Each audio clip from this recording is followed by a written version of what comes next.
You know, and to think that the court is one, we just have a division.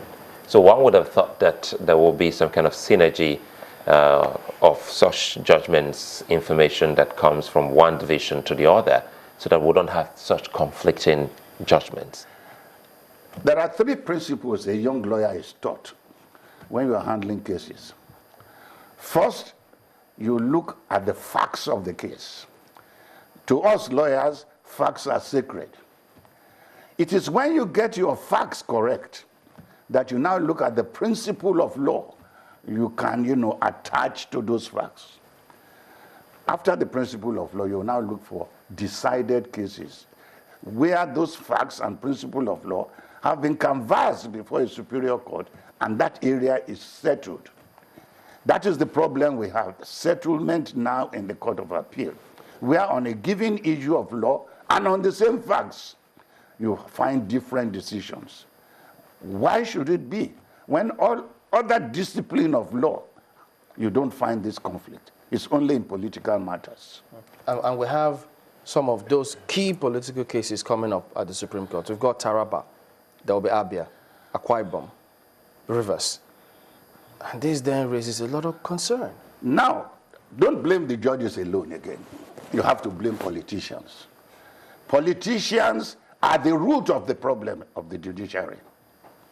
And I'll give you a case in which I personally was involved 2 months ago at one of the circuits of the Court of Appeal in one of the western states. When the panel entered, panel of 5 judges, my junior lawyers dragged me and said, look, we have lost this case. Why?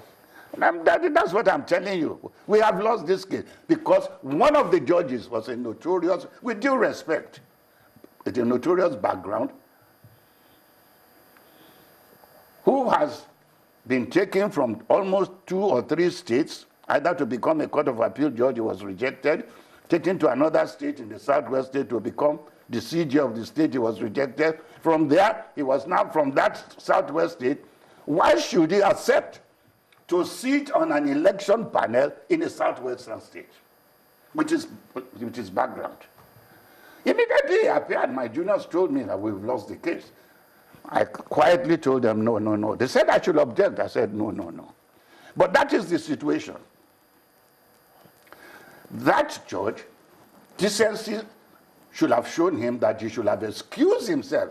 So either transfer me to Katsina or transfer me to Enugu, not to my native land where I have a history.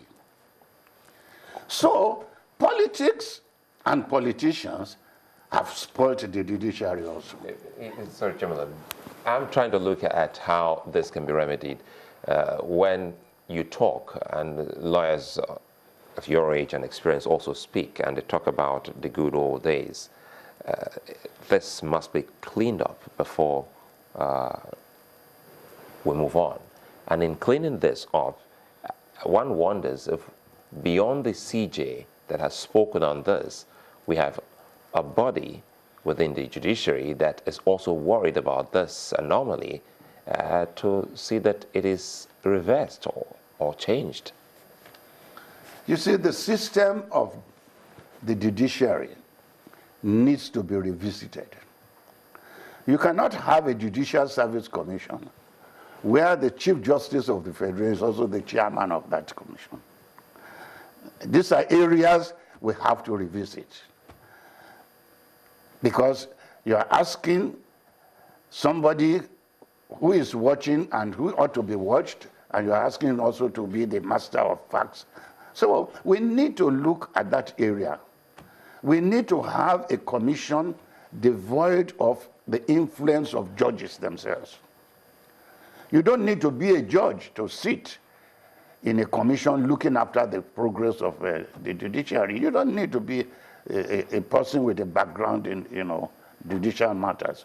So we need to look at that. If we change that concept, secondly, we have to remove the judicial system from the hands of politicians. We have to. You saw the scenario in Rivers State. You see these are the intrusion of politics into the judiciary. And I don't blame the judges. I don't blame them. It's the system they have met. You either play the system or you are kicked out of the system. And many of them, with due respect to them, the appointment of judges also, you will find that many judges are not drawn from the practicing, profession. Look, if you go before a court in Lagos State, you will know a judge who was a practicing lawyer before he was appointed. The difference will be so clear. His attitude in court, the way he takes up matter, will be different from a judge appointed as a state counsel who has never been in private practice. Again, we have now 70% of appointment of judges are not made within the practicing, profession. They are made from the executive, So all this thing affects, Can you imagine now judges are appointed and they have to go to a retreat? Whereas the law says you must have practiced as a lawyer for at least a period of 10 years. If you have been running the courts for 10 years, why do you need to go to a retreat to be a judge? Although there's a culture of the courts.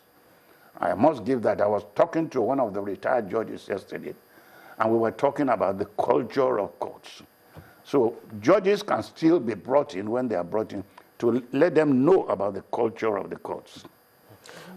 Let me ask, what's your impression about the Taraba matter as it has gone, and perhaps what to expect? Because there's this video making the rounds that people are talking about in terms of the expected outcome of that case. That is the problem we have in Nigeria. You have to excuse me.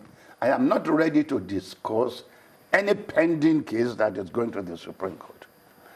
Even this area, I have talked about my own personal experience. I don't want to talk more than the personality, not the issues that were raised, because the issues are still going to the Supreme Court. I will not be doing my profession the goodness it deserves if I start talking. I have seen lawyers go on air last week, two senior advocates talking about prospects of an appeal, this Abia case. No. Once a matter is pending before the apex court, no lawyer should be, saying things about how the outcome will be. But I am aware of the video you are talking about. And this is the sad part of it. I have heard politicians say, look, Chief Clarke, sir, our problem is not how to pay you lawyers' fees. Our problem is how to deal with the judges. It's as bad as that. So when I saw the video, it's the same thing. The politicians will boast that, just let me know the judges on the panel. Give me their names. Yes, they actually say that? Yeah, it's as bad as that. Let us be truthful about it. So it is not the lawyer that knows the law, but the lawyer that knows the judges that gets the brief.